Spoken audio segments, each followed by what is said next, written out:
I admit I may not have spent as much time in a courtroom as you have. I was also recognized with a Special Achievement Award by the Department of Justice. You remember the Department of Justice, right? It's the agency that's been pursuing you for decades. And like Madam Vice President Kamala Harris, I've had a history of prosecuting sex offenders. So thank you for keeping people like us in business. And as for dumb questions, you're always welcome to come here and answer some. If sitting so close to a prosecutor won't make... This is no longer light, playful television banter. What we're witnessing now is a full-on clash of worldviews. These two figures have been circling the same source of friction since their very first public exchange, and the tension has finally reached a boiling point. Maher's latest remark caught nearly everyone off guard, especially given his long career and the reputation he's carefully built over decades. When someone with that history breaks form, people pay attention. And this time, it wasn't subtle. The Department of Justice, right? It's the agency that's been pursuing you for decades. And like Madam Vice President Kamala Harris, I've had a history of prosecuting sex offenders. So thank you for keeping people like us in business. And as for dumb questions, you're always welcome to come here and answer some. If sitting so close to a prosecutor won't make you nervous. I'll even give you a free View mug. Not to be confused, though, with the mugshot. Her tone throughout the exchange was unusually serious, as if she had replaced casual commentary with a courtroom mindset built on exhibits and rehearsed arguments. The atmosphere felt tense and calculated. Then Maher stepped in and flipped the entire dynamic on its head, turning what looked like a formal cross-examination into a pointed roast. His approach highlighted style over substance, exposing how presentation was being prioritized far more than factual depth or clarity. Why she had some Trump, listen to that, and then listen to what she says after that, because it's quite in variance of what she said to me in 2018. Why did you? When you say it's not a Me Too case. It is not a Me Too case. I mean, I wasn't assaulted. I wasn't attacked or worse, or blackmailed. They tried to shove me in the Me Too box to further their own agenda. And first of all, I didn't want to be part of that because it's not the truth, and I'm not a victim. That's not what she's saying now. She's talking about he was bigger and blocking the way. It's all the Me Too buzzwords. She said there was a power imbalance of power, for sure. My hands were shaking so hard. She said she blacked out. Blacked out? At that moment, the audience was visibly taken aback by the confrontation. Maher openly questioned the host's continued promotion of the Stormy Daniels narrative, pushing back hard against what he saw as a recycled storyline, driven more by outrage than verified reality. He argued that the facts behind the story were shaky at best, and warned that woke outrage culture often values emotional drama over truth. In Maher's view, outrage without investigation quickly turns into a digital witch hunt, and he made it clear he wasn't going to let that slide.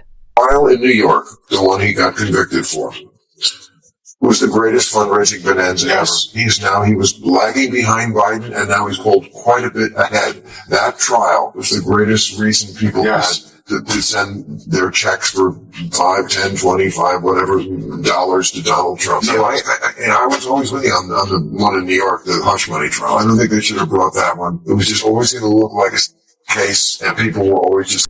Maher then doubled down on what he framed as the obvious truth. His point was blunt and direct. Endless conflict, he argued, has become more about spectacle than justice. The constant outrage cycle rewards performance, not accountability. He suggested that in today's media climate, the loudest voice often gains more attention and influence than the most accurate one. Political theater, he said, has replaced meaningful debate, and facts are often sacrificed for applause. The question actually is, what is wrong with America? What is wrong with our country that the Republican Party would choose as a candidate and support a candidate who is an insurrectionist, who is an election denier, who is someone who was twice impeached, 34-time convicted felon, someone who has alleged conduct by 26 women found liable for sexual abuse. What is wrong with this country that they would choose a message of divisiveness, of xenophobia, of racism, of misogyny, over a message of inclusiveness, a message for the people, by the people, of the people? Not everyone agreed with Maher's assessment. Some commentators pushed back, arguing that relentless criticism helps energize supporters. However, others acknowledged a growing problem. These non-stop attacks tend to harden positions rather than change minds. The host's remarks, instead of persuading skeptics, often become a source of embarrassment even among allies. That approach accelerates polarization and closes the door to meaningful dialogue, turning potential conversations into entrenched standoffs. Oh, sure. But there's a lot of people who voted for him, and that's their little secret. We don't like him either. We just vote for him because the stuff that you guys are doing on your fringe is scarier to us than what he's doing, which is saying a lot. And I'm not quite with that. Maher also emphasized an uncomfortable reality many prefer to ignore. A large portion of voters continue to support Trump's policies. For people concerned about border security, public safety, and economic stability, moral outrage does not pay the mortgage. Trump's delivery may be mocked, and often is, but dismissing policy outcomes entirely is a serious political miscalculation. Ignoring why voters respond to those policies, Maher argued, borders on malpractice for anyone hoping to understand modern elections. 31% of Americans trust our healthcare system. We have a terrible healthcare system. And, doctors suffer because of big corporations as well. Doctors that want to do good, like my husband, operates on someone even though they don't have insurance and then has to sue health insurance companies to get paid for the work that he's been trained to do. The conversation then shifted into more controversial territory. Allegations surfaced involving the host's personal life, including claims related to her marriage and possible insurance fraud. If proven true, such accusations would complicate the moral authority behind her public lectures. This type of revelation is precisely the kind of fuel that media thrives on, generating headlines driven by outrage and contradiction rather than resolution. An orthopedic surgeon and husband of the View co-host Sunny Hostin is accused in December lawsuit fraudulently billing, and by the way, this is a Daily Caller story I'm reading. The lawsuit alleges Hostin knowingly provided fraudulent medical and other healthcare services in exchange for kickbacks and or compensation, and names him among nearly 200 defendants in one of New York's largest RICO cases. There were also murmurs circulating about potential RICO-style exposure, language that immediately raises alarm bells. These claims remain allegations, not conclusions. Still, politics today feeds on rapid virality and perceived hypocrisy. When accusations begin to stack up, even without confirmed outcomes, the optics grow increasingly messy. Whether justified or not, public perception can shift faster than legal processes ever could. He's forgetting that people are still at risk who cannot get vaccinated. People who can't get it. Little kids under the age of 5. Or people with health conditions. How dare you be so flippant? This Maher-host clash also serves as a reminder of how blurred the lines between entertainment and consequence have become. There are precedents.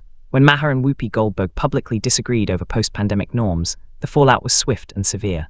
Goldberg faced suspension, audiences divided, and sides were chosen almost instantly. Disagreements that once stayed within studio walls now carry very real professional consequences. Whoopi Goldberg getting yanked from The View right after she attacked me on The View is karma. There's no such thing as karma. Sorry, but life is random. The only word to describe it when a big game hunter gets trampled by an elephant and then eaten by lions is hello. So what's the lesson here? If you spend years using your platform to criticize, analyze, and condemn everyone else, you shouldn't be shocked when someone eventually turns the spotlight back on you. Public scrutiny isn't selective, and immunity doesn't exist in a culture built on constant judgment. Hostin and her husband, Dr. Emmanuel Hostin, are preparing for a legal battle to fight accusations that he committed federal insurance fraud. The View co-host and the orthopedic surgeon have hired lawyers Mark Aragos and Daniel Thwaites after Emmanuel was named in one of the largest federal RICO cases ever. In response to the backlash, reports suggest the host and her spouse enlisted high-profile legal representation. This is a familiar move in celebrity circles. When accusations escalate, the playbook is clear. Retain top lawyers, threaten countersuits, and prepare claims involving defamation or emotional distress. Whether this strategy is rooted in genuine defense or calculated publicity, it signals one thing clearly. This conflict isn't going to be resolved on daytime television alone. Have moments from your past that make you cringe. Who hasn't said, I can't believe I said that. I can't believe I wore that. I can't believe I thought that. I can't believe I did that. At the end of the day, everyone has flaws and makes mistakes. Endless blame and public shamming don't actually fix anything. If anything, they only feed the spectacle and keep the outrage machine spinning. Perhaps if politicians and media figures showed more humility and less performative anger, people might actually listen. But for now, the cycle continues. Hosts, pundits, and leaders trade verbal punches, audiences pick sides, and the show goes on.